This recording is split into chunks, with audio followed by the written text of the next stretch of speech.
This is Talk is Sheep, a podcast by the Wild Sheep Society of British Columbia. Come along as we take conversations that matter to you into the high alpine.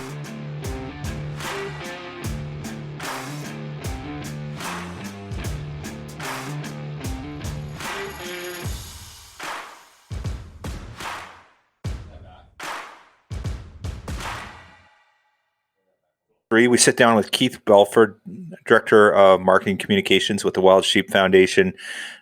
Keith has got a long history in the conservation community, having come over from Boone and Crockett. And a great listen today with him about what's going on with Sheep Week. And you and I are both heading down there, man. It's pretty exciting. Yeah, it is. This will be my second time going down to Sheep Week. And the first time was just mind-blowing. Keith gets into the little bit about the camaraderie and everything that's down there, but it's something you actually have to experience firsthand. I'd seen pictures and video and talked with people about it, and yeah, okay, cool. And you walk in, and it's just wow, just the been to Fish and Game Club banquets and things like that, but just the size and the expanse and the atmosphere that hits you as soon as you walk through the doors, just you can't even describe it. Yeah, there's a very unique energy around Sheep Week that, you have to experience it. So anyone that hasn't gone, encourage you to go. You can check it out virtually. Go to wildsheepfoundation.org. You can get signed up for it. You get a chance to win a sheep hunt. Keith talks about that. $50 to register for the virtual event, and you get a shot at a sheep hunt. It's a desert sheep hunt and worth, what is it, $65,000 in Mexico. It's unbelievable. You're not for $50 to win that sort of. That's not even a once in a lifetime hunt. Like that's once every 5 lifetime hunts if you win the lottery and you're bloody lucky, right? It's unreal. Like it almost makes you speechless thinking about the amount of chances you've got to win something like that down there, and even virtually, it's just unreal. Yeah, so very good odds on that. But, taking the show virtually, if you can make it to Sheep Week, go to Sheep Week. That's all I'm saying. It's an experience that you will not forget. It's something you got to do once in your lifetime. And once you've done it once, you're going to go back because it's just that much fun. So fantastic opportunity. Check it out. And if you can't make it this year because of whatever, just check it out virtually. You get a taste of it. And, Keith talks about having the live presence virtually, and that's going to be really cool because I felt that was the one thing that I missed last year. There wasn't the energy around Sheep Week because people weren't in person, and I was thinking, I remember that event and how much fun it was and the buzz around it, and be able to share that virtually is going to be pretty cool. It's a neat dynamic that they're going to be able to share this year. Oh, I can only imagine what it's going to be like in person this year after missing last year. There's going to be a lot of pent up. We don't even know the word to use, but there's going to be a lot of pent up happiness, frustration, everything's going to come to the surface. They're just missing everybody in person, right? Like, it's going to be an amazing time. So Steve and I are going to be there. Come down, check us out, look us up. We'll let you buy us each a drink. It's going to be a great time. What's even going to be better is if you register for it, and you're showing up in person, is you get access to it virtually. So you can go in there and go, oh, there's Kyle there. Send him a message. Where are you at in Sheep Week? And come meet us at a booth somewhere. And as he said, you can buy us a beer or whatever. We're not picky. Double scotches. Yeah, exactly. A little bit of something we want to mention is a little bit of a really sad news this week coming out of BC. One of our leaders in our space, Jim Shockey, his wife Louise, announced that she's has lung cancer and not doing well. Thoughts and prayers are going out to the Shockey family. Just a really tough time for the family right now. And just Jim's been such a great supporter of the society and always stepped up and looked after us. And just thinking about the Shocking family now and sending our thoughts and prayers, and just hopefully, Louise is strong and giving that family, our thoughts right now. A real tough time for them. Yeah, no kidding. Like, was it a couple of years ago, we were rolling out one campfire at Sheep Week, and you approached Jim. Hey, do you want to give a couple minutes worth of your thoughts on the state of hunting? And he, in a passion speech off the top of his head that we still use on our materials for one campfire. So yeah, it's, as you said, huge supporter of everything we're about, and our thoughts and prayers and strength are with the family. Yeah, for sure. All right. So off to episode 53. Just, I guess Christmas is literally like 10 days away. Man. So if you're struggling for that hunter conservationist, or you need something for yourself for Christmas, get our Wild Sheep raffle tickets. Go over to wildsheepsociety.com. Check us out. Get some raffle tickets. And there's anything from $10 all the way up to $100. You can buy multiples, whatever you need. They're a great stocking stuffer. You can buy them. You'll have them. Print them off. Throw them in the stocking. And that's something that, if your person wins that thing, can you imagine going on a $65,000 desert bighorn hunt in Mexico? Wow. Yeah. Just imagine the Christmas gifts they would have to buy you over the next few years to make up for it. But remember that time I bought you a desert bighorn hunt, right? That'd be great. That'd be great. Yeah. Great little animal there. So, all right. On that note, episode 53. And as always, a pleasure to welcome Keith Balfourd, Director of Marketing and Communications of the Wild Sheep Foundation, to Talk as Sheep. Enjoy the listen. If we told you tomorrow that elk, black bear, and bighorn sheep were next, would you speak up? Wildlife needs to be managed by science and not by emotion. And you don't have to be a hunter to take part in this movement. You just have to want sound management of our wildlife in BC. Go to wildsheepsociety.com/act now to use your voice and demand that BC not use our wildlife as pawns in a game of social management. Act now. Or the things that you love could be next. Well, good afternoon, Keith. Welcome back to Talk as Sheep. Good to see you.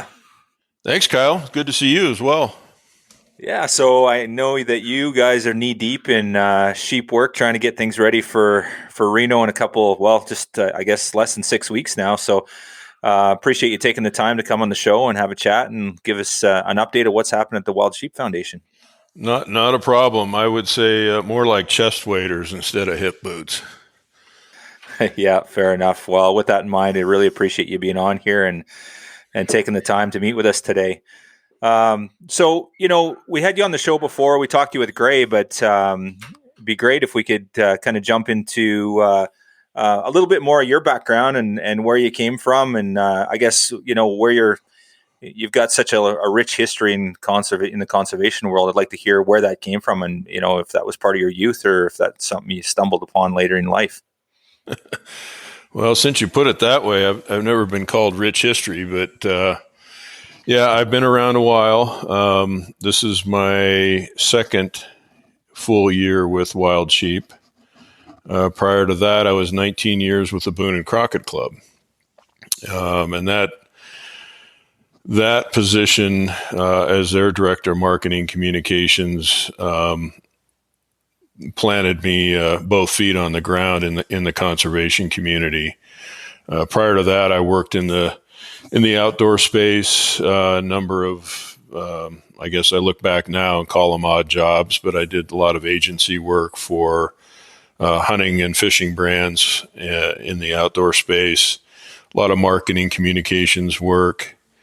And, that led me to the Boone and Crockett Club, which is, like I said, where I started to get deeply involved and more focused on wildlife and habitat conservation issues. So if you these odd jobs that you refer to and kind of being involved in the hunting and fishing space or in that community, did you grow up with an interest in that? Is that what you as a kid, or where did that go? Yeah. I guess if we're going to go all the way back, let's go back to your youth 20 years ago.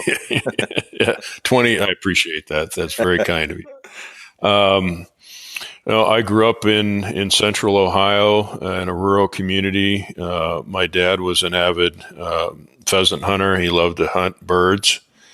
And ever since I was a little kid, that was it.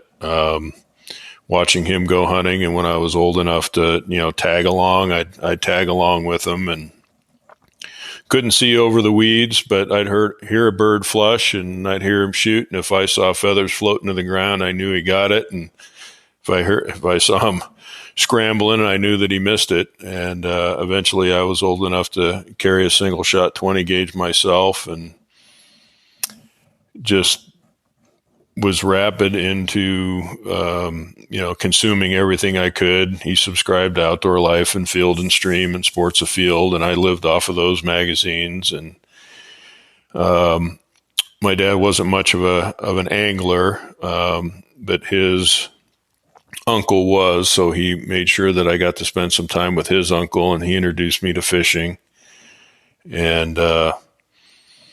And my dad wasn't much of a big game hunter. He did go deer hunting every year in Pennsylvania with the uncles and the whole tribe of his peers.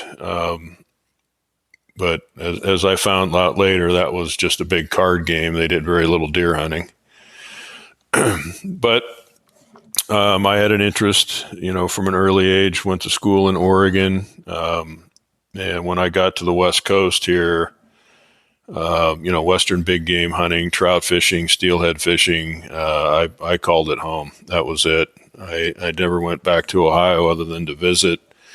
Lived in the West Coast since then, graduated in 1981, and worked in the Seattle area for a number of years until I took the job at Boone and Crockett, which was in 2000.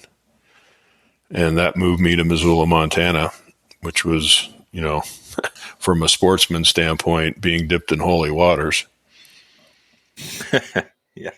Yeah. Well stated. Yeah. You guys got it pretty good there for sure. So now you recently, with the WSF move, you moved a little closer to Bozeman, I think. No longer. We did. We lived outside of Missoula for that time with BNC, and moved. Was going to get a place here in Bozeman. The housing market was insane last summer. So we ended up getting a place out in Ennis, Montana, which is about a 45-minute commute from the world headquarters of Wild Sheep here in Bozeman. But we love Ennis. It's in the Madison River Valley, and, gorgeous mountain ranges and world-class fly fishing. And, it's a deer and elk slalom to work every day. So that's keeps me on my toes. Cool. So now you talked about your hunting, growing up in a hunting family, the pheasant hunting, the bird hunting stuff you did. And I believe you pick up a rod quite a bit these days as well, from what I've seen on your social media. But are you, and I know you were deer hunting this fall, have you been chasing any of the mountain species? Like, do you ever go sheep hunting or goat hunting or anything like that, Keith? I have. I'm one of the Montana residents that people love to hate. I drew a bighorn tag my second year applying. Nice. And shot a real nice ram, record book ram, actually. Wow. And was fortunate enough here in 2018 to go on a Dall sheep hunt in the Yukon, which was another life-changing experience.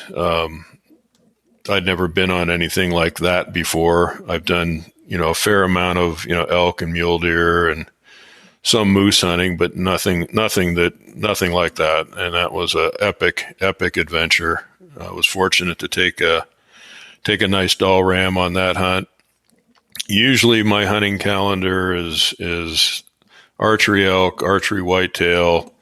I went through a period of time where I was mad at big mule deer, so I chased big mule deer for a number of years and collected a couple of really nice ones. And this year's been a little bit lean. I didn't draw my archery elk tag, which I had been drawing for the last 6 or 7 years.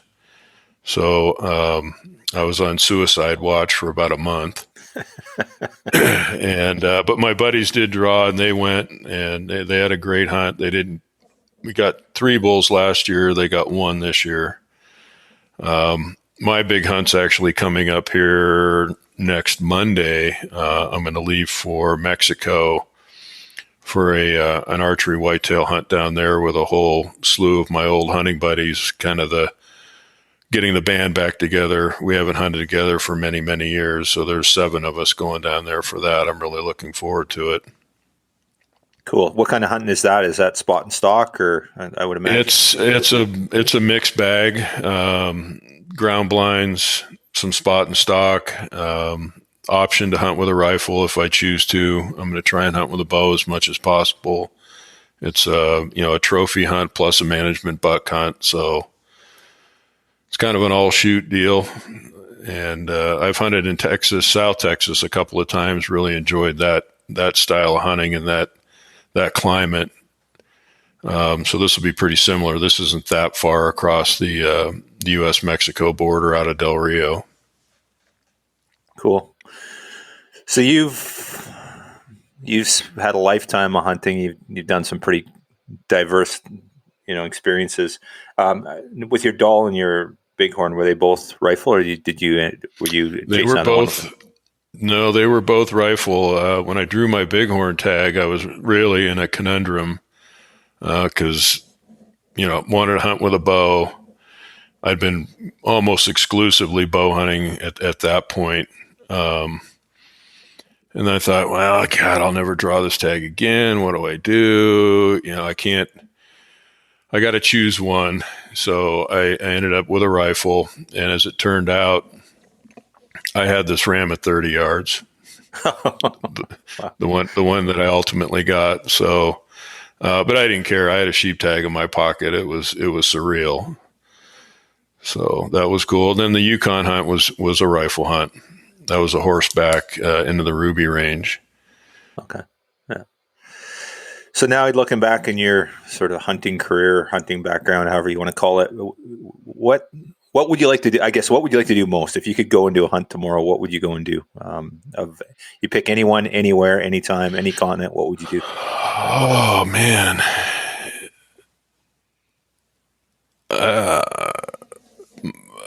Bucket list. I'd really like to hunt big mule deer in Mexico.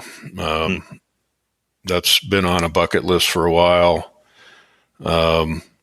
Definitely, if I get the opportunity to go on another sheep hunt of any kind, any variety, doesn't matter. Didn't pay a whole lot of attention to the international sheep and goat game until I got involved with WSF here, and now I'm looking at ibex and going, that just looks cool. Mm-hmm. The country that they're in, and the culture and the heritage and the critters themselves, that looks like a thing to do. Never have had a huge interest in African game. Can't explain why. For a while there, I had kudu on a bucket list. But I think if I had my druthers internationally, it'd be an ibex now. And I like to get back onto mule deer. I spent 15 years chasing big mule deer at every opportunity I got, and I kind of shifted that into archery elk. That's a new vice, and I really enjoy doing that. But would like to get back on another big mule deer one of these days. Yeah, right on. It's you mentioned the ibex hunt, and I remember I'm just looking it up here. But Eastern chapter of the Wild Sheep Foundation's got a really cool raffle going on right now. I think it's the Spanish Ibex Grand Slam hunt. It's it's like a $200 ticket or something like that. Just a handful of them, and you get out and you get to hunt all the species in Spain. That'd be a pretty cool opportunity. Do you have a ticket on that one, or? I don't have a ticket on that one, but I will be getting one. There's actually some pretty good stuff out there right now. Alaska chapter is doing a Marco Polo Ibex raffle. I think you got until the 9th to get tickets on that. That's an all-inclusive. We'll be coming out with a super raffle here pretty shortly. That'll be one for the ages. I think people will be pretty stoked to see what we came up with for this. And this will be an online, but also can get tickets in Reno for it. It's not going to be drawn at the Sheep Show. We probably won't draw this one until spring of 2020. But it's got 2 unbelievable items in it. So, can you throw us a bone here? Or are you going to keep it under your hat for a bit? I know what it is, but can we tell our guests? Yeah, well, I already mentioned.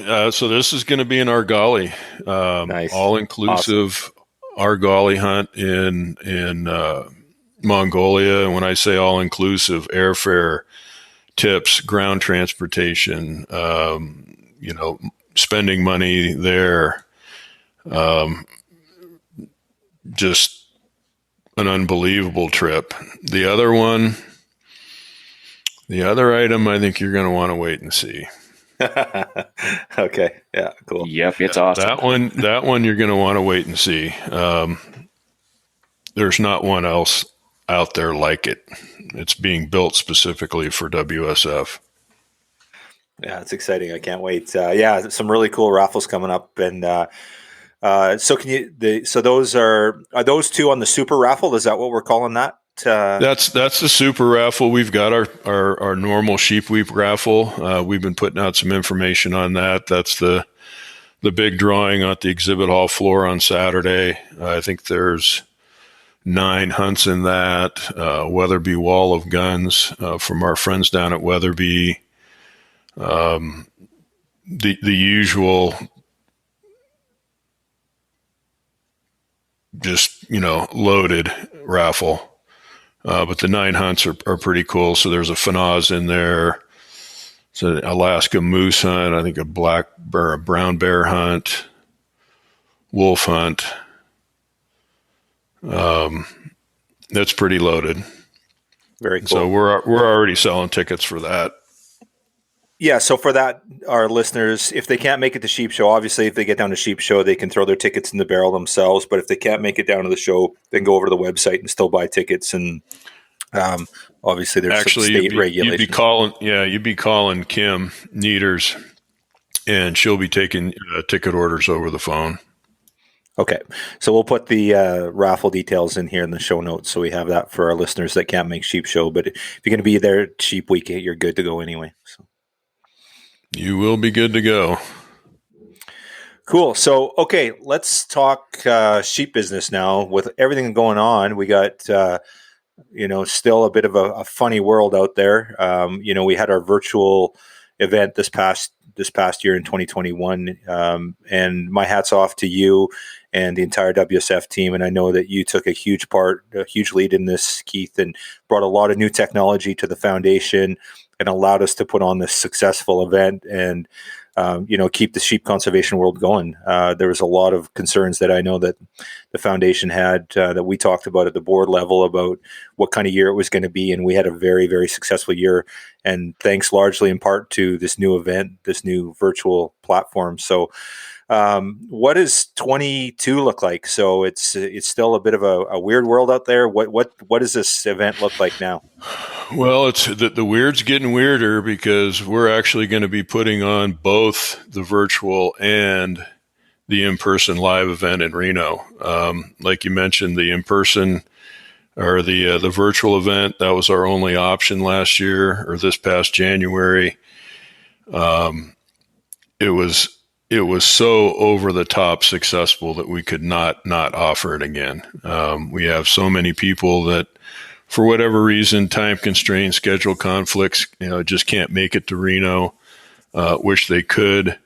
A lot of people that are just new to the wild sheep family, haven't had a chance to come to a show, but really enjoyed what we did on the virtual platform. So we're offering that again. With some enhancements, like you said, that was new technology. Our vendor that helped us put this on, that was their platform. They learned a lot through us. Have added a number of cool features to enhance the experience for our online attendees. We've added more gaming. That was hugely popular. People trying to find boot tracks and hidden gems and building points. And so we've added a couple of new games. We're going to have a guess the score game every day where you get to look at a ram and enter your guess. And all the the daily winners will be in a drawing for a pretty awesome prize. There'll be a Wild Sheep trivia game. We'll have the points builder game again, and also the scavenger hunt for the boot tracks. And we'll have 2 film premieres.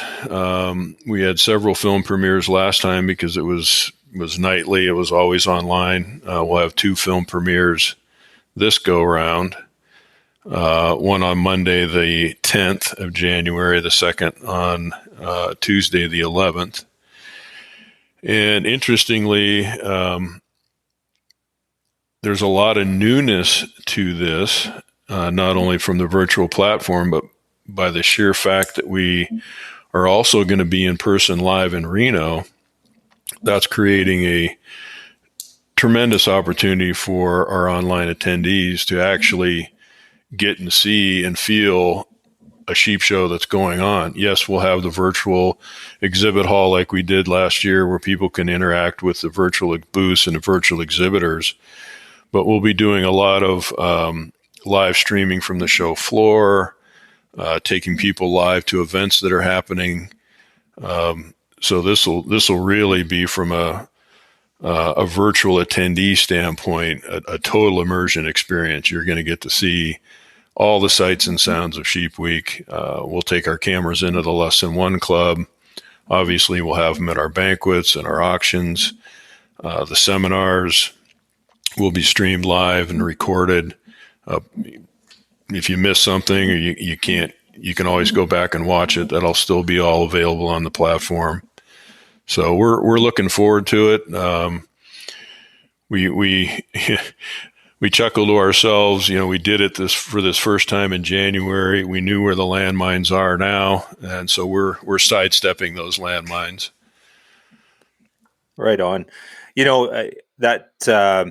I really thought that the virtual platform was fantastic. It was awesome. It was great to get together, see old friends. We were chatting online, and totally different for sure. But one of the things I felt that the missing piece was that with the virtual event was kind of not the energy around Sheep Week and the people in the room and that sort of stuff. So adding that component of having somebody going around with a camera and sort of capturing that excitement, that energy in the room.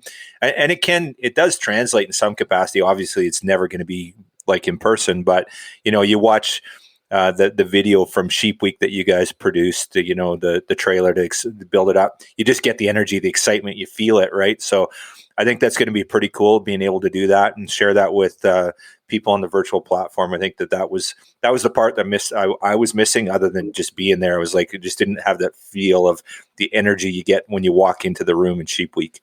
Sure. Well, that's, like I said, we're going to take advantage of the fact that we are going to be in Reno and push as much of this content onto the virtual platform as possible. We're going to have that, daily roving reporter from the show floor, walking around, talking to people, interviewing exhibitors, grabbing,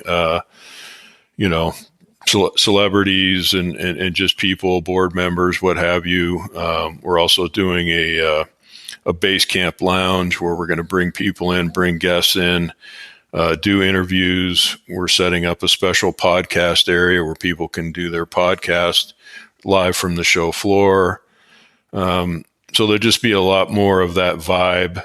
We've also created the chat room last year was extremely popular. We've added a new one.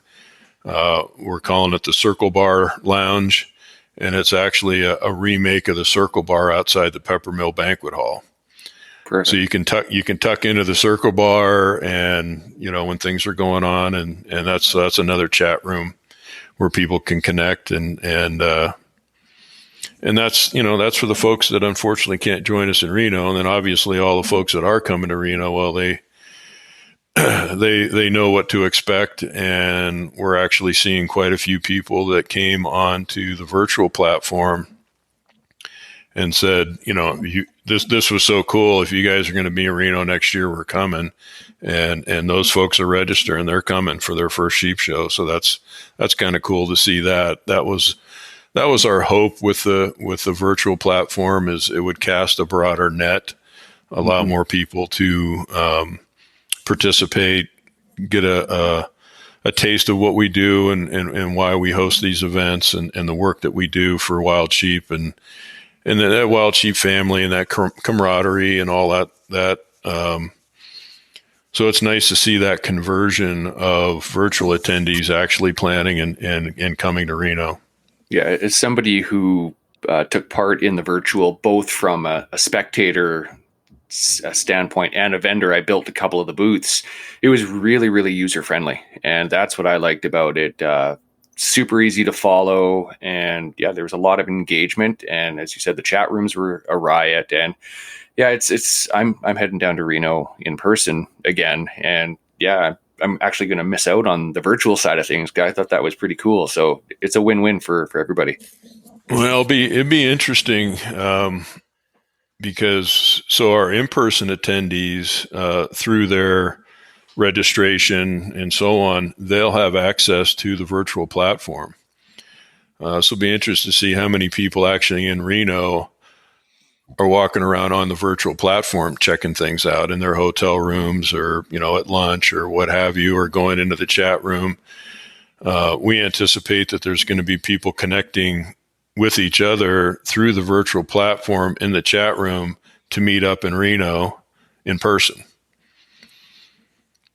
That's pretty cool. You're sitting there and you're like, hey, I'm over at this and this booth, come meet me, and I think too, this younger generation, that's a thing, right? They're really, you look at these Snap or whatever these different platforms are, people are always connecting in weird ways, and it'll be really cool. I think that there's going to be an aspect of that, and that you guys, WSF has evolved and brought that technology in, and it's going to be pretty cool, especially for, I think, a lot of our younger members and supporters. They're certainly gravitating toward it, and we're helping some of the older members, navigate the platform. We've got a 24/7 help desk on the virtual platform that gets a lot of attention. So that'll be cool. And, if you go to the sheep show, there's so much going on that you never can get to all of it. So that's another benefit of the virtual platform. If you miss a seminar, if you miss an event, if you miss a presentation, you can go on the virtual platform and call it up, and because it's all archived there. So very cool. We're looking forward to it. It is a heavy lift. We're actually now putting on 2 shows. So it's a drain on the staff to get all that figured out, but we've got some really good partners to help us with that. And everybody's scrambling. So, the clock is ticking, but we're checking the boxes and getting all the little things done. The semi is going to get loaded here on January 6th, and that's going to haul all our goods down to Reno, and the staff shows up on the 7th and starts all our setup. So we're there for 10 days. Yeah, it's happening. It's scary to think that it's less than 6 weeks away now. So, but bloody exciting. Yep. So can you throw us a bone here on the film premieres? Are you going to let any teasers out on what's going on there, or do we have to wait and see? No, I'm happy to throw some out. So there's been a need for quite a while on a film just kind of on the history of WSF, why it was started, how it was started, what we do, how it's done, all the moving parts, the science side, the biology side, the convention, obviously, the fundraising, where the money goes, who our partners are, all of that. So one of our films is called Putting in Keeping, and this is going to be a history documentary on WSF. We'll have a panel discussion afterwards online. I know Gray will be on that, likely Perry, some board members, and it'll be interesting. It's been a fun project to put together, trying to go look back and piece all of these events and things that have been happening together into a nice little short film that tells a story of that need that a bunch of forward-thinking guys and gals got together back in the early 70s and said, hey, we've done a great job recovering mule deer and elk and wild turkey and ducks and a lot of our game species are doing really well, but wild sheep are lagging so far behind. Why is that? And so these folks sat down to delve into that and try and figure it out. And next thing you know, here comes the Foundation for North American Wild Sheep, dedicated to putting and keeping sheep on the mountain. And that's what we've been doing since 1977. So it's a nice story. That's going to be one. Another one is going to be an offshoot of what we do, which is put and keep sheep on the mountain. We were fortunate this past year to be able to do 2 trap and transfers here in the state of Montana. And so we're going to have a film that's going to cover that kind of in a documentary standpoint of these trap and transfers and these 2 new herds that were established here. Very cool. That's really exciting. I'm looking forward to both those. So they're going to premiere on the Monday and Tuesday, but Sheep Week starts Wednesday. So how does that work? They go live. Is there any showing at Sheep Week for something like this? There's not really a venue for it. I don't remember ever watching it. It'd be a smaller platform if that was the case, or a smaller room, or. No. So the 2 film premieres, they'll be online. So they'll debut, like I said, on Monday and Tuesday evenings, and they'll be archived online, so everybody can go back in and watch them, including the post panel discussions and producers chats, if you will. Wednesday night we kick off with the welcome banquet. That'll be piped out live online as well. And so once we hit Wednesday night, we'll be transferring from recorded content to live content. Cool. So, and then obviously the show itself starts on Thursday. And so that will continue with streaming of live content there. Run of show videos every day, show floor videos, live streaming, the interviews, obviously the banquets on Thursday, Friday, and Saturday night. Less Than One Club, Life Member Breakfast, awards, everything that's going on in Reno, you can either catch it live in person, catch it live streaming on the virtual platform, or go back and watch it on the virtual platform. That's awesome. And for registrants, if you register for Sheep Week in person, you automatically get the virtual side of it. But if is that correct? Yeah, you automatically get the virtual side of it. So we have like we did last year, we have a registration drawing. So all paid registrants, whether you're just paying the $50 for the virtual access or, getting your banquet and your event tickets, you're in a drawing for a desert bighorn hunt with Sierra Alamo, which we gave away the last time. We're going to probably be adding a second drawing item here to be determined, and that's for all registrants.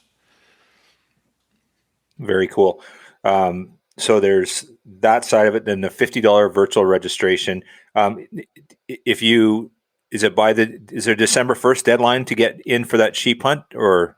No, the December 1st deadline is a early bird, kind of a 2-pronged early bird special. One is your discounts on banquet tickets and event tickets, those go to normal price after December 1st. Okay. And also, everybody that's registered before December 1st is in a drawing for a $500 floor credit. Okay. Okay, perfect. So that's what the December 1st deadline is.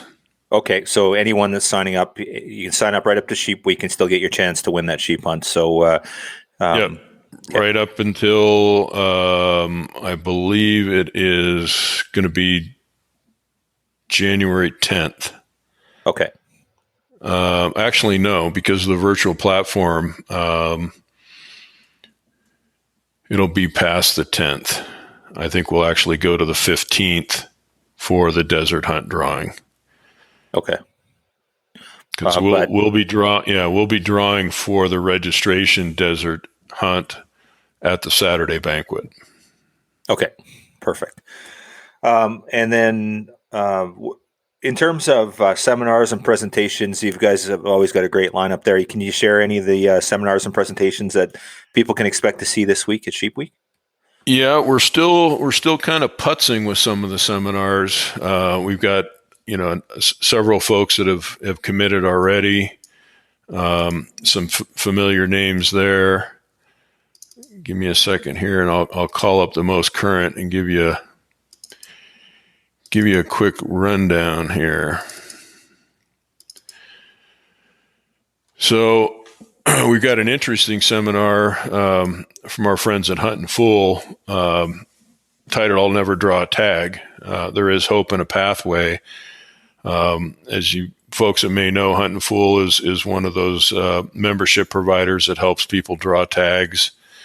So they're going to give a seminar on the best ways to position yourself to draw not just only sheep tags, but coveted tags in the Western U.S. We'll be doing another one, field judging sheep with Clay Lancaster. That was hugely popular virtually last time. A new one for this year is going to be called Iodad, Everyone's Sheep Hunt.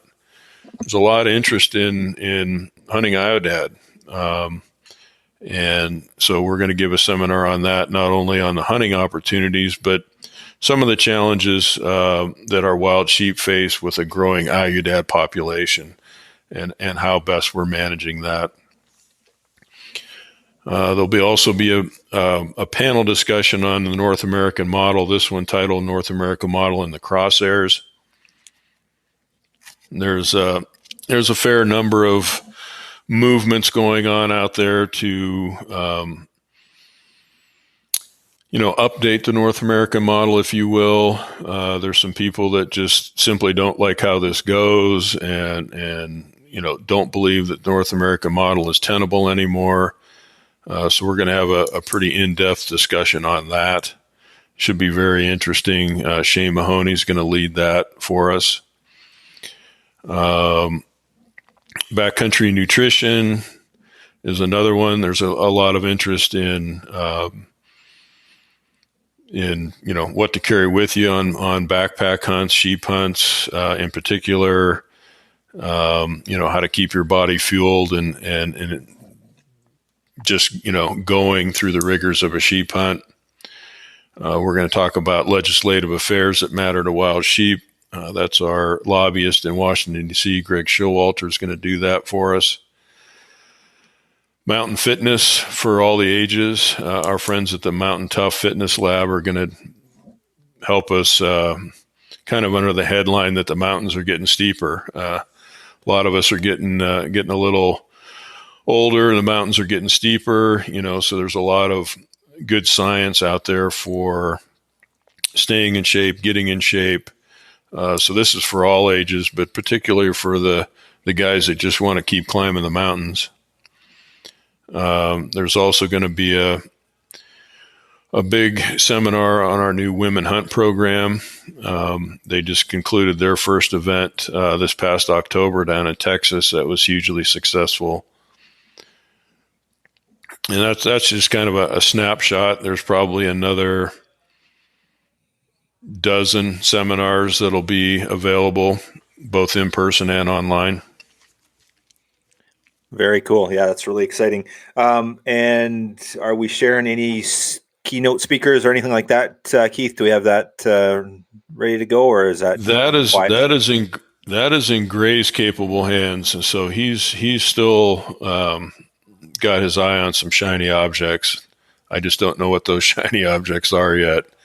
But if I know Gray, it'll be a pretty solid lineup as usual. Yeah, it won't be disappointing for sure. Yeah, absolutely. Okay, so now the show itself, as always, Wild Sheep Foundation, you show up and you got about 7,000 chances to win a sheep hunt. Obviously exaggerating a bit there, but just so many opportunities. You talked about the registration opportunity to win a desert bighorn sheep hunt in Mexico with Sierra Alamo. What other opportunities are there? Maybe can you touch on the Lesson 1 Club for us of what that is for? We've talked about it on the show here, but I'd love to hear it kind of from WSF's, from your mouth on what that is and what people get a chance to win. Yeah, I keep forgetting about that, and I don't know why. That's the highlight of the show for a lot of people. For sure, yeah. So Lesson 1 Club was created by WSF staff after the 2012 convention, trying to come up with a way to get more people sheep hunting.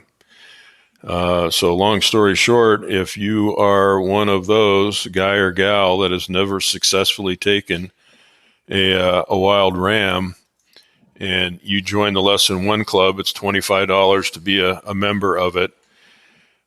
We give away 3 sheep hunts. There are going to be 3 Dall sheep hunts. And on Friday at 4:00 at the convention center, we have our Lesson 1 Club beer reception, raffle, and then we draw for these 3 sheep hunts. And then we've added a Lesson 1I Club, which is anyone who's not taken an international sheep or goat. We're giving away 3 international hunts. I think there's 1 ibex and 2 chamois hunts that we're giving away. So we'll give out 6 hunts that night. I think the last time I added it up, there's 36 hunts that are up for grabs between the registration drawing, life member breakfast, 1 more for 4, Lesson 1 Club, raffles, and auctions. Wow, that's phenomenal. 36 hunts. So, and the show is basically, it's a Thursday, Friday, Saturday, a 3-day show. So you're giving away 12 hunts a day, roughly. Wow, that's phenomenal. About that. Yeah, and a bunch of them are, they come with some of them come with your registration. You show up for the life member breakfast, you get a chance to win. You show up for there's one there. Yeah. Yep. You remember the Lesson 1 Club and Lesson 1I Club? There's 6 there. The raffles, like I said, there's 9 hunts in the raffles. 4 of them are sheep hunts. When the super raffle comes along, which we'll be releasing shortly, that'll be the Alta Argali hunt that you won't have to lift a finger. It's all inclusive. Yeah, very exciting. So for I guess for somebody that's never been and thinking about coming to Sheep Week, what's kind of the best pitch? I guess we kind of covered it all here. 36 hunts, endless amount of opportunities. I think the one thing we don't sell is the camaraderie. I think that's why a lot of people go. That's why I go. I was going to say that. I had been going to the sheep show in my capacity with Boone and Crockett for a number of years. And, have always had to go to, other shows as part of my work responsibility. But the one thing that always struck me about the sheep show is that's the one that people want to go to. It's fun. It's full of like-minded people. It doesn't matter your income, your social or economic status. Everybody everybody's sheep hunters or wants to be a sheep hunter, or mountain game hunting in general. So it's like old home week. People come to, see their friends, visit with outfitters that they've hunted with in the past, take in the, all the activities, the banquets. That's the other thing that I noticed about the sheep show is the banquet halls are full. It's not like people come and go to the show floor and then everybody takes off and goes to dinner. People go to the banquets. So you'll see anywhere from 1,500 to 2,000 people stuffed into a banquet hall every night. That's unusual. So yeah, the camaraderie, the wild sheep family, we use that term a lot. It's really true. And, to have that taken away from us last year, that was tough. There's a lot of people that, come January, they didn't know what to do. Fortunately, a lot of us joined us online and we did the best we could there. But the atmosphere, the excitement, the buzz, you'll see it on social media. Social media lights up with everybody posting their images and videos. Hey, I'm at the sheep show. And even our exhibitors that have to drag their booth from one show to another, they always say, hey, can't miss the sheep show. Sheep shows, that's the fun one. It's work, but it's fun. Yeah, I can emulate that, with going around talking to exhibitors, and everyone says exactly the same thing. The efficiency of moving in, move out. The Mimo crew at Sheep Show is second to none. I just hear that over and over, of the efficiency of getting in and out and how they're treated, and then the experience itself. That for everyone, it's by far their funnest, if you will, show. They just absolutely rave about it. So. Yeah, really, really good feedback there. Okay, now, what was I going to ask? You had one other question about Sheep Week before I wanted to, it slipped my mind. I'll come back to it.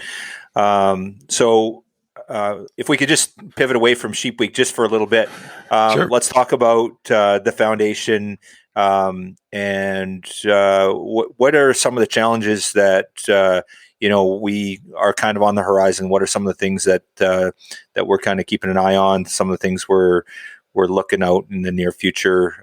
Anything on the horizon that is of concern right now, Keith?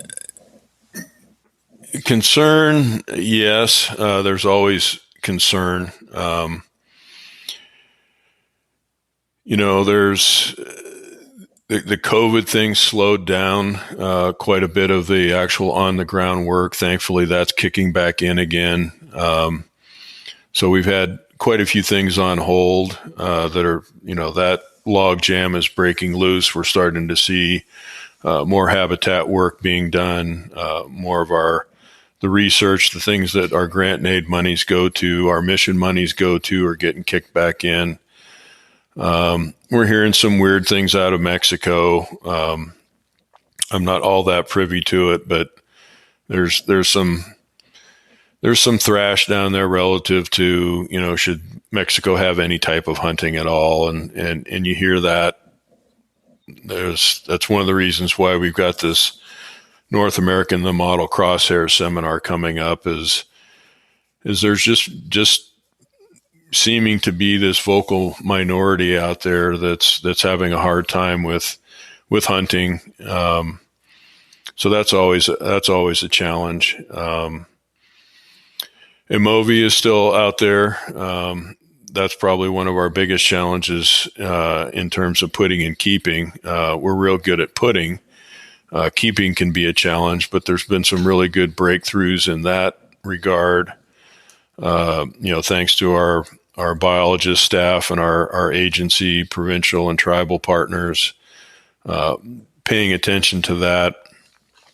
We've been doing a lot more what they're calling test and remove, where they're going in and capturing sheep, testing them on the spot for a Movi, trying to find out where the chronic shedders are in a particular population and removing that individual. The separation strategies that have been employed here for the last 4 or 5 years in terms of finding areas where wild sheep and domestic sheep can make a living, but far enough apart that they're not commingling, that's starting to pay some dividends. And like I said, this one film premiere that we're going to do is going to talk about 2 new sheep populations here in the state of Montana. There's others that are on the way. We're constantly looking for opportunities to establish new herds, augment existing herds, keep that those chess pieces moving around the board. Certainly, some areas got hit hard this year with other diseases, BC in particular. That's obviously a major concern. The loss of any sheep is heartfelt around here. But you guys lost a pile of them, and that was unfortunate. Always some legislative challenges. A lot of that goes on behind the scenes that a lot of people aren't aware of. There's a new buzzword now, wilderness designation, that sounds catchy, and let's set aside more wilderness areas. Looks good on paper, but in our world, if we can't have access to monitor our sheep herds, to do our habitat work, to work on water projects, to maintain, water guzzlers and so on and so forth, it all becomes for naught. And that's what happens with a wilderness designation, is our concern over the ability to have access to manage the sheep that we have. So we're working closely with policymakers to make sure that when they are talking wilderness designation, that there is still access for habitat and wildlife management. So those are, the slate's pretty full. We've got, somewhere north of 25 grant and aid projects that we're going to be funding this year. Everything from trap and transfers, disease monitoring, habitat improvements, prescribed burns, invasive species abatement, all of that sort of thing. All these things add up to, creating better habitats for the populations that we have and expanding those populations. Yeah, well said. And I guess that's just shows the importance of the work that's being done legislatively, habitat-wise, investment in wild sheep, and a very good case for our listeners to buy a membership, get involved, go to Sheep Show, put some of their hard-earned money towards these conservation efforts and the good work that the foundation continues to do in Mexico, in the U.S., and certainly here in Canada, and specifically BC for sure. So, yeah, certainly when folks get to watch this this history documentary,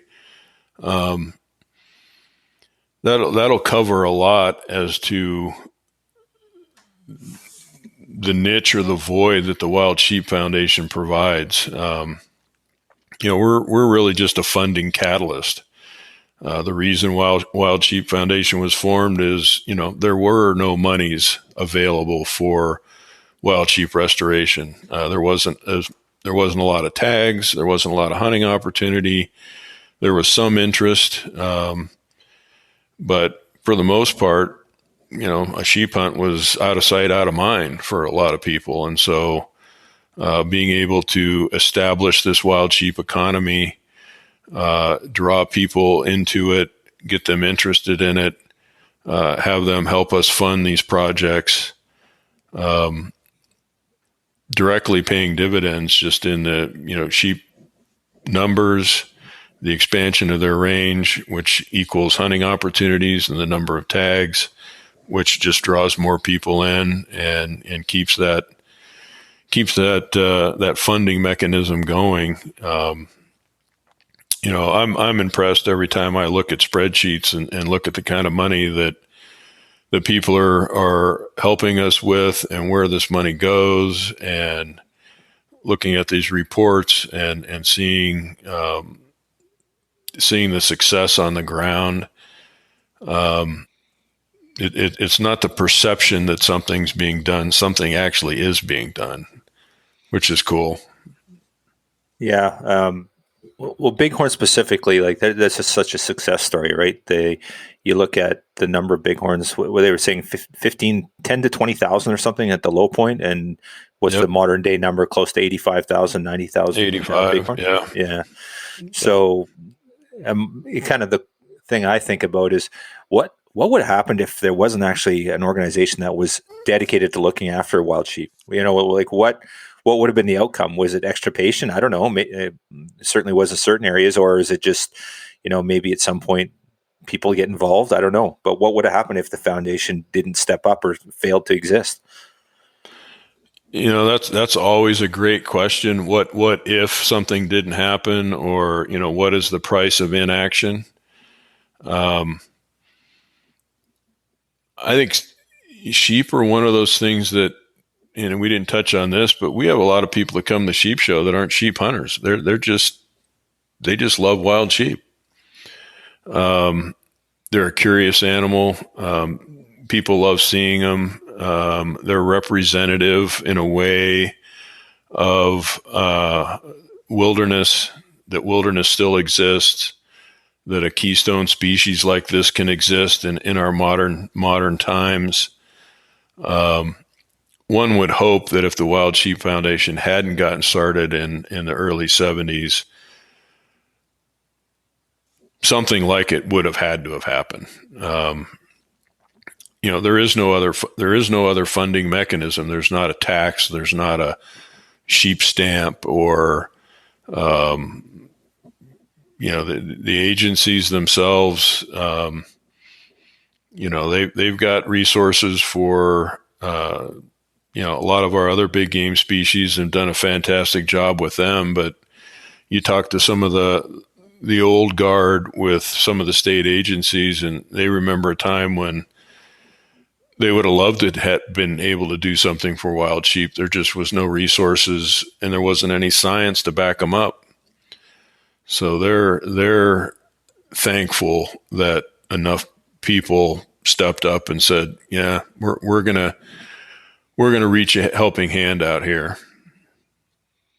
Yeah, it's fantastic, and it's year after year the amount of financial support and resources that go to all these different jurisdictions around North America, and it's, if there's wild sheep, the foundation's going to be involved in it, whether it's Mexico, the Western U.S., or certainly up here in Canada. I know that you guys put more resources into wild sheep than anyone else out there. So we're certainly grateful for everything that you do and all the support that you give wild sheep, and just continue to do it day in and day out. And not only that, have fun doing it, right? We're going to go to Sheep Week in January, and we're going to laugh our butts off and have a great time and raise a bucket load of money for wild sheep.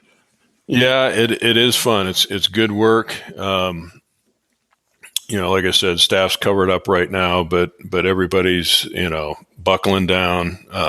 There is daylight at the end of the tunnel.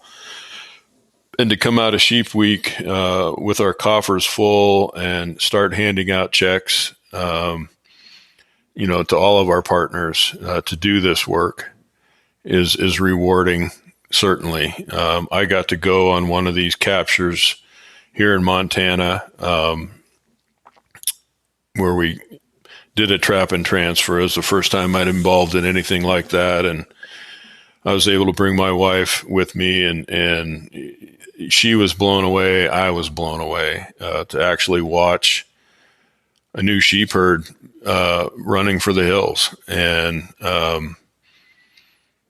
this spring, there's going to be, lambs in that area that hadn't been there in half a century. So that's cool. And it was cool to see the local ranchers and landowners turn out for this release. It was like they're standing on the sidelines cheering as these sheep are running out of these trailers. It meant a lot to them to have sheep back in the hills around their house. So it is good work. I certainly enjoy it. I'm blessed to be able to work here and work with all the dedicated staff here and all the friends that I've made in the wild sheep family, even in my short period of time. So, we're all taking our laptops home every night, and everybody's emailing and grinding along. So there's no 40-hour work week right now, but it's all good stuff. Well, on that note, I know you have a bucket list of things to do, truckload of things to do, Keith. But I just want to thank you for all that you've done, all the support that you have given, certainly the Wild Sheep Society BC and the entire Wild Sheep Network, and everything that you continue to do. Really enjoy all all the marketing and comm stuff that's coming out of the foundation these days. I really appreciate everything you're doing there, and just can't wait to get to Reno and see everybody and hoist a couple of cold ones and raise some money for wild sheep conservation. There will be that. More than one cold one. No, you're welcome, Kyle, and I appreciate the opportunity to come on your podcast and what you do to help spread the message amongst your listeners and all our good friends up in BC. I know a lot of them are wondering if they can make it down to Sheep Show. I certainly hope they can. It's going to be a party. That's for sure. Steve, what were you saying there? I just wanted to know if you can tell us who's going to be the beer sponsor for the Less Than One. Blue Moon. Excellent. Joe, we're on, buddy. Joe. He's another one of our more than generous supporters. Blue Moon's been a proud beverage sponsor for Less Than One long as I can remember. So excellent. Yeah, Blue Moon on tap. Perfect. Yeah, it's going to be a great time. And I just have to share one story. I remember our first, when you first came on staff, it was 2 years ago at Sheep Show, I think it was. And director of marketing and comms, he's going to be running the show. He's going to be, doing all this high level. And there you were setting up a mannequin. And I'm like, no, Keith, let me do that.